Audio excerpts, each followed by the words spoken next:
কেমন আছো বন্ধুরা? আশা করি সকলে ভালো আছো। আজকে তোমাদের জন্য একটা নতুন ব্লগ নিয়ে চলে আসলাম। ব্লগটি হচ্ছে ক্লিনিক ব্লগ। দেখো বন্ধুরা, মনি আজকে বিছানায় শিশু করে দিয়েছে। এই সেই কাঁথা কাপড়, বিছানার চাদর পরিষ্কার করতে হবে। বিছানার চাদরটা হুইল দিয়ে ভিজিয়ে রেখেছিলাম একটু আগে। এখন এটা পরিষ্কার করে নেব। বন্ধুরা, তত সময় আমার পাশে থেকো বন্ধুরা।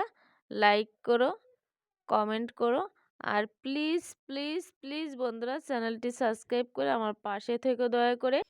দেখো বন্ধুরা, চাদরটা উঁচু করে কাচতে আমার কত না কষ্ট হচ্ছে, কারণ এটা হচ্ছে বড়, ভিজলে পরে এমনিতে একটু কাচা কষ্ট হয়।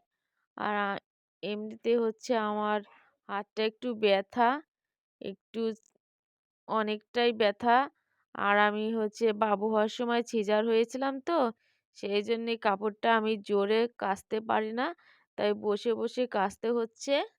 কাচতে আমার অনেকটাই কষ্ট হচ্ছে বন্ধুরা। দেখো আমি হাঁপিয়ে যাচ্ছি। কি করব বলো? কাচতে তো হবেই। বাচ্চারা তো আর বোঝে না, ওরা কিভাবে কি করবে।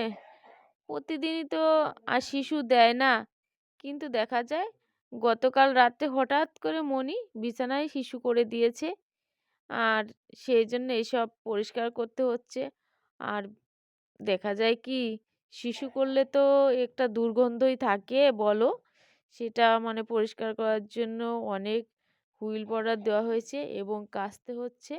আর এখন দেখো বন্ধুরা, হাত দিয়ে কাচতে পারছি না বলে পা দিয়ে পাড়াচ্ছি, কারণ এটা পা দিয়ে চটকে চটকে জল দেব আর পা দিয়ে চটকাবো, তাতে দেখা যায় পরিষ্কার হয়ে যাবে।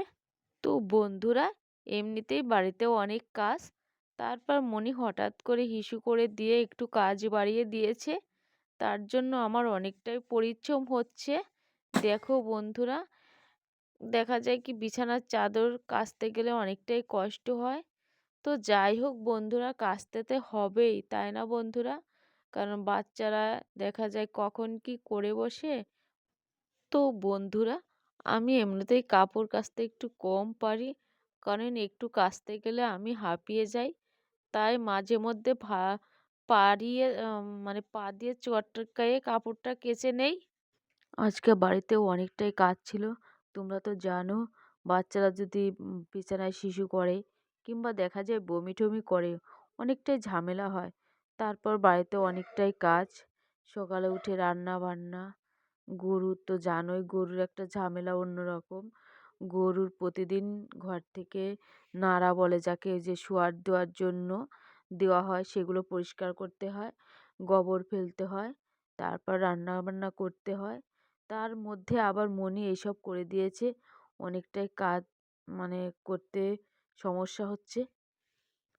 তো তোশক, লেপ এইসব রৌদ্র দেওয়া হয়েছে, পুরো বিছানা রৌদ্র দেওয়া হয়েছে। আজকে অনেকটাই অনেকটাই পরিশ্রম হচ্ছে বন্ধুরা।